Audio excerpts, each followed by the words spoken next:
আসসালামু আলাইকুম রহমতুল্লাহি ওবরকাতুহু।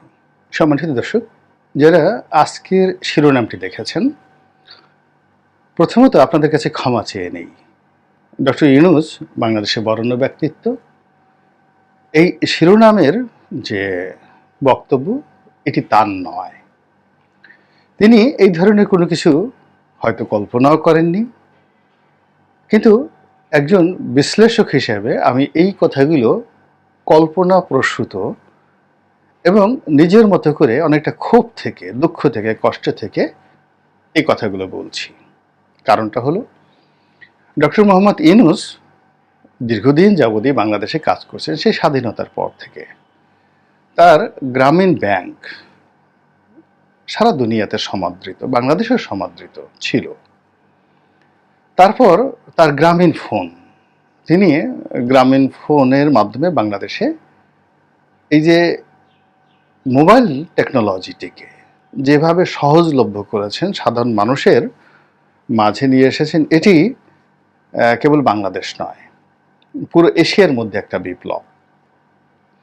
এবং গ্রামীণ ফোনের জন্য বিশাল একটা ইনভেস্টমেন্ট তিনি, যে নরওয়ের কোম্পানি টেলিনর, বিশ্বের সবচেয়ে নামকরা কোম্পানি, তো সেই টেলিনরকে তিনি বাংলাদেশে যখন এনেছেন, তখন ভারতেও কিন্তু টেলিনর যায়নি।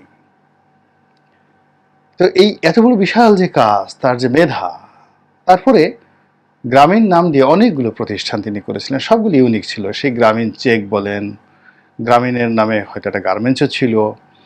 তারপরে তিনি গ্রামীণ ফুড তৈরি করেছিলেন, সেই ফ্রান্সের একটা খুব বিখ্যাত কোম্পানি ড্যানন, তার সঙ্গে এটা যৌথ উদ্যোগে।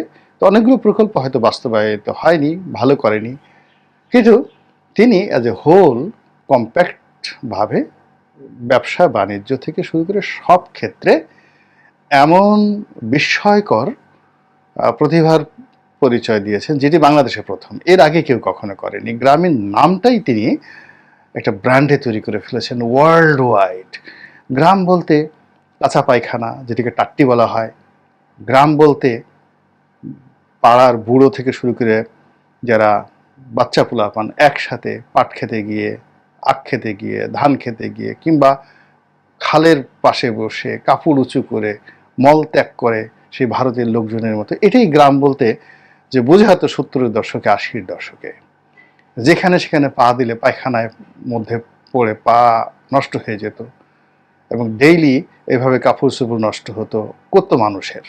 দুর্গন্ধ, রোগ বালাই, জীবাণু, সেই খুজলি, পাসরা, এগুলো বলতে গ্রাম বোঝাতো। সেই গ্রামের যে গ্রামীণ শব্দটি, এটি যে কারো মাথার তাজ হতে পারে, প্রশংসা হতে পারে, এটি ডক্টর ইউনূসের মাধ্যমে এসছে, এবং তিনি সেই সম্মানটা জনগণের কাছ থেকে তিনি পেয়েছেন। কিন্তু তার কপাল পুড়ল কবে? যেই দিন থেকে তিনি নোবেল পুরস্কার পেলেন, এটা হলো প্রথম। আর কিছু লোক তাকে খুব অ্যাডমিনিস্ট্রেটর বানানোর জন্য তত্ত্বাবধায়ক সরকারের স্থান দিল।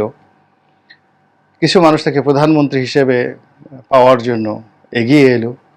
এবং এই ভদ্রলোক মানুষ বেসিক্যালি একজন কবি, বেসিক্যালি একজন উদ্ভাবক, একজন বিজ্ঞানী, একজন অর্থনীতিবিদ। তো এই মানুষগুলোর আসলে 6 ধারে 9 ধার থাকে না, খুব চালাক। তারা যেই যেই ক্ষেত্রে সফলতা লাভ করে, সেই ক্ষেত্রে তাদের চালাকি থাকে, বুদ্ধিমত্তা থাকে। চালাকি নেতিবাচক অর্থে বুদ্ধিমত্তা থাকে, টাকা উপার্জনের ধান্দা থাকে। কিন্তু অ্যাজ এ হোল সমাজের যে নর্মাল টাউটারি, যা বাটপারি, এই জিনিসগুলো তাদের মধ্যে থাকে না। ফলে রাজনীতির যে টাউট বাটপারি, এটা তিনি বুঝতে পারেননি। আর নোবেল পুরস্কারটিকে তিনি যেভাবে ম্যাটেরিয়ালাইজ করে সারা দুনিয়াতে নিজেকে সেই পরিচিত করেছেন, এটির বাংলাদেশের মানুষের মধ্যে যে হীনমন্যতা তৈরি করতে পারে, এটাও তিনি কাউন্ট করতে পারেননি। ফলে এই নোবেল পুরস্কারটি তার জীবনটাকে শেষ করে দিয়েছে, তার সমস্ত সম্ভাবনাকে শেষ করে দিয়েছে। ফলে তার উচিত এই নোবেল পুরস্কারটি এই কমিটির হাতে ফিরিয়ে দেওয়া। আমি হলে তাই করতাম, যে বাবা গো, সুন্দর করে আমি তোমাদের কাছে মাপ চাই। আমি এখন কবরের জায়গায় খুঁজছি। আমি কি চট্টগ্রামে আমাদের বাড়ি যেখানে, সেখানে কবর দেব, নাকি আমি প্রধানমন্ত্রী শেখ হাসিনার কাছে একটা নিবেদন করব যে গ্রামীণ ব্যাংক চত্বরে আমাকে একটু কবরের জায়গা দেন, বিনিময়ে আমি কিছু চাই না, আমি নোবেল পুরস্কার ফেরত দিয়ে দিচ্ছি। তো এই নোবেল পুরস্কারটা যদি তিনি ফেরত দেন এবং সরকার বাহাদুরের কাছে একটু কবরের জায়গা চান যে আমি এই দেশে মরতে চাই এবং সুখে শান্তিতে বাকি জীবন থাকতে চাই, আমি এই ৮০, ৮৫, ৮৮, তার বয়স কত বছর জানি না, ৮৫, ৮৮ বছরের মতো হবে, এই বইয়ের মধ্যে হবে, আমি আর পারছি না, আমি আর পারছি না, আমি এই নোবেল পুরস্কার তোমাদেরকে ফেরত দিতে চাই, নোবেলের টাকা সহ ফেরত দিতে চাই। আর আমার যত টাকা পয়সা আছে সব কিছু আমি, বঙ্গবন্ধু ট্রাস্ট আছে, বেগম ফজিলাতুন্নেছা ট্রাস্ট আছে, শেখ হাসিনার ট্রাস্ট আছে, এই জায়গাতে আমি আসলে দান করে দিতে চাই, দান করতে দিতে চাই, অথবা শেখ রাসেল নামক একটা ভালো ট্রাস্ট করে, শেখ কামাল নামে একটা ট্রাস্ট করে আমি সেখানে আসলে আমার যতটুকু আছে আমি এগুলো দান করে দিতে চাই। বাকি জীবন আমি আসলে বৃদ্ধাশ্রমে কাটাবো এবং আমার মৃত্যুর পরে আমাকে যেন ওই জায়গাতে কবর দেওয়া হয়, এরকম একটা সিম্পল জায়গাতে যদি তিনি চলে আসেন, মুহূর্তের মধ্যে তার সব সমস্যা সমাধান হয়ে যাবে। আরে আমি বেঁচে থাকতে পারছি না, আমি নোবেল পুরস্কার দিয়ে কী করবো, একটা মেডেল দিয়ে আমি কী করবো, একটা নাম দিয়ে কী করবো, আমি বাংলাদেশে যেখানে ঘুরতে পারছি না সেখানে ফ্রান্সের প্রেসিডেন্টের সাথে আমার বৈঠক হচ্ছে, তাতে আমার কী আসে যায়, আমি যেখানে কোর্টের বারান্দায় ঘুরছি, লোহার খাঁচার মধ্যে চোর ডাকাতের মতো ঘুরছি, আমার বৃদ্ধ শরীর নিয়ে আমি যেখানে সিঁড়ি দিয়ে আমাকে উঠতে কাঁপতে কাঁপতে আমি উঠছি, কথা বলতে গিয়ে আমি আবেগপ্রবণ হয়ে যাচ্ছি, আমার কান্না আসছে, তো সেখানে জো বাইডেন হোক, বারাক ওবামা হোক, হিলারি ক্লিন্টন হোক, তিনি আমার বন্ধু, আমরা এক টেবিলে বসে খাওয়া দাওয়া করি, এতে কি আসে যায়, আমাকে তো একটা পথ বেছে নিতে হবে। তো তার উচিত হলো নোবেল পুরস্কার যদি তিনি হোল্ড করতে চান, এটি নিয়ে কথাবার্তা বলেছেন, বেনজিরের মতো পালিয়ে যাওয়া, সুন্দর মতো একেবারে পালিয়ে যাওয়া, নিরুদ্দেশ হয়ে যাওয়া এবং বিদেশে গিয়ে তিনি তার মতো করে চুপচাপ থাকবেন, ঘোরাফেরা করলে আবার ইন্টারপোলের মাধ্যমে তাকে গ্রেপ্তার করায় আনা হবে, তার বিরুদ্ধে মিছিল হবে, মিটিং হবে, এবং ওখানে তো অনেক বাঙালি লোকজন আছে, তাদেরকে লেলিয়ে দেওয়া হবে, পিটাওয়েকে। হ্যাঁ, কোনো একটা সভা সমিতি সেমিনারে তিনি আমেরিকাতে গেলেন বা ইউকেতে গেলেন, ওখানে বিভিন্ন সংগঠন আছে, তারা সেখানে ঢুকে ডক্টর ইউনূসকে বেইজ্জতি করলো, কাজে তিনি বিদেশে গিয়ে চুপচাপ থাকতে হবে বেনজিরের মতো, তাকে খুঁজে পাওয়া যাবে না। তো এর সাথে বাংলাদেশের বৃদ্ধাশ্রমে কাটানো তার জন্য খুব ভালো হয়, আমি হইলে অন্তত পক্ষে তাই করতাম। তো এই কথাটি আসলে আমি এখানে বলতে চাই যে দ্বিতীয় আরেকটা বিষয় আছে, সেটা হলো তাবলিগে যাওয়া। বাংলাদেশে অনেকগুলো ইসলামের সংগঠন আছে, তো তার মধ্যে তাবলিগে যারা যান মোটামুটি তাদেরকে নিয়ে বিতর্ক কম, এখন যদিও দুটো গ্রুপ হয়ে গেছে, 7 গ্রুপের এককালি ওই তাবলিগ জামাতের যে বাৎসরিক মাহফিলটা হয়, সেই সেটাতে টঙ্গীতে যেটা হয় বিশ্ব ইজতেমা, এই সময়টাতে একটু গন্ডগোল হয়, আর মাঝে মধ্যে দু একটা জায়গাতে গন্ডগোল হয়, এছাড়া আসলে অন্যান্য যেমন আপনি লালবাগ মাদ্রাসা বলেন, হেফাজত বলেন, সব জায়গাতে মারামারি কাটাকাটি খুনাখুনি পর্যন্ত, অনেকে তো বলে আহমেদ শফি সাহেবকে মেরে ফেলা হয়েছে, তো তাদেরই দলের বিভিন্ন লোকজন বলার চেষ্টা করেন, তো এখানে অনেক মারামারি কাটাকাটি হয়, তো সেই তুলনায় সাদ গ্রুপ এবং জুবায়ের গ্রুপ এরা যে মারামারি করেন এটা খুব উঁচু পর্যায়ে, কিন্তু এর বাইরে দাওয়াতি পর্যায়ে যেখানে রয়েছে সেখানে সরকার মানে তাদেরকে যে ছাড় দিচ্ছে এখনো পর্যন্ত, যেটি বাংলাদেশের অন্য কোন ইসলামিস্ট গ্রুপে তাদেরকে সেই ছাড়টা দেওয়া হয়নি, তারা ওয়াজ করেন, মাহফিল করেন খুব অল্প, কিন্তু মসজিদে বসে বসে আল্লাহ বিল্লাহ ধ্যান করেন। তো সেই ক্ষেত্রে এরকম একটা সংগঠনের সাথে যদি ডক্টর মোহাম্মদ ইউনূস জুড়িয়ে যান, তিনি 40 দিনের একটা চিল্লাতে যান, প্রথমে বাংলাদেশে গেলেন, ঘোরাফেরা করলেন, এরপর এদের কিন্তু অনেক আন্তর্জাতিক চিল্লাও রয়েছে, এবং আন্তর্জাতিক চিল্লাতে যান এবং তিনি যেভাবে ইংরেজি বলতে পারেন, যেভাবে হাসতে পারেন, এবং মুখে যদি তিনি সুন্দর দাড়ি রাখেন, তাহলে তার যে পরিচিতি এটা জাকির নায়েকের চেয়ে তো বেশি হয়ে যাবে, এবং পুরো পশ্চিমা দুনিয়া অবাক হয়ে যাবে। তাবলিগে তিনি যোগদান করলেন এবং তাবলিগের আমির হয়ে যাবেন একটা সময়, তিনি সারা দুনিয়ার আমির হয়ে যাবেন, এবং তাবলিগের আমির যদি তিনি হতে পারেন কিয়ামত পর্যন্ত তিনি সকলের দ্বারা প্রশংসিত হবেন।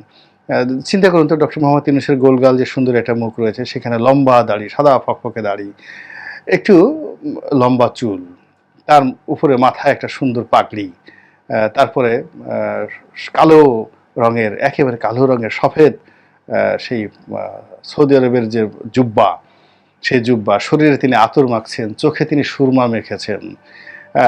মেখেছেন, হাতে তার লাঠি, তিনি তাবলিগ জামাতের এই শত শত নেতাকর্মীদেরকে নিয়ে রাস্তায় গেলেন, মসজিদে গেলেন, বিদেশে গেলেন, এয়ারপোর্টে গেলেন। মানে লোকজন তো প্রথমে এসে কেউ তার হাতে চুমো খাবেন, কেউ তার পা ধরে সালাম করবেন, এবং তাকে নিয়ে যদি কেউ কোনো টু শব্দ করে, নেতিবাচক টু শব্দ করে, রীতিমতো দাঙ্গা শুরু হয়ে যাবে, রীতিমতো দাঙ্গা শুরু হয়ে যাবে। এবং এই কাজ ইনু সাহেবের যে মেধা এবং যোগ্যতা, তিনি এখন যেভাবে ফিফার পক্ষে দিচ্ছেন, মানে বিশ্বের যে ফুটবল ফেডারেশন সেখানে দিচ্ছেন, স্পোর্টস অঙ্গনে দিচ্ছেন, সামাজিক ব্যবসায় দিচ্ছেন, এই মেহনতটি যদি মাত্র 10 ভাগের 1 ভাগ তিনি তাবলিগ জামাতে যান, বিশ্বাস করেন তার মতো হুজুর কেউ হতে পারবে না। আটরশি ফেল, মানে সব চরমোনাই ফেল। তিনি যদি ওরস মোবারক করতে চান, তো গরু বাংলাদেশের, মানে গরুর গাবতলির বাজারে একটা গরুও থাকবে না, সব তার দরবারে চলে যাবে। তিনি যেখানে দরবার খুলে বসেন না কেন সেখানে। তিনি যদি বলেন যে না, আমি পীর হব না, আমি জিকিরের একটা মাহফিল করব, বা আমি ধর্ম প্রচার করব, আমি ওয়াজের একটা মাহফিল করবো, তার ওয়াজ শোনার জন্য সাইদি সাহেবের ওয়াজে আর কত মানুষ আসতো।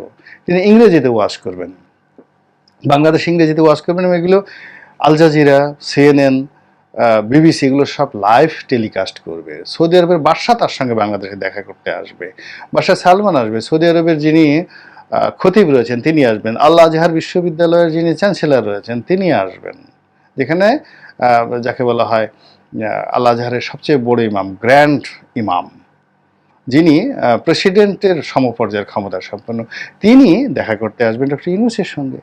আমার যদি ডক্টর ইউনূসের মতো বয়স থাকতো, তার মতো টাকা থাকতো, তার মতো এরকম অবস্থা থাকতো, বিশ্বাস করেন আমি মুহূর্তের মধ্যে এই সিদ্ধান্ত নিয়ে ফেলতাম যে আমি তাবলিগ করব এবং দিনের দাওয়াতে কাজ করব। এখন আমার এই বক্তব্য ডক্টর ইউনূসের কাছে পৌঁছাবে কিনা আমি জানি না, এবং তিনি আদৌ এই কাজ করবেন কি করবেন জানি না, বাট আমার কাছে মনে হয়েছে যে যদি এই কাজগুলো করতেন, জীবনের শেষ পর্যায়ে তার যে কষ্ট রয়েছে, বেদনা রয়েছে, এই বেদনাটা লাঘব হতো। আল্লাহ আমাদের সবাইকে হেদায়েত দান করুন এবং হেফাজত করুন। আসসালামু আলাইকুম ওয়া রাহমাতুল্লাহি ওয়া বারাকাতুহু।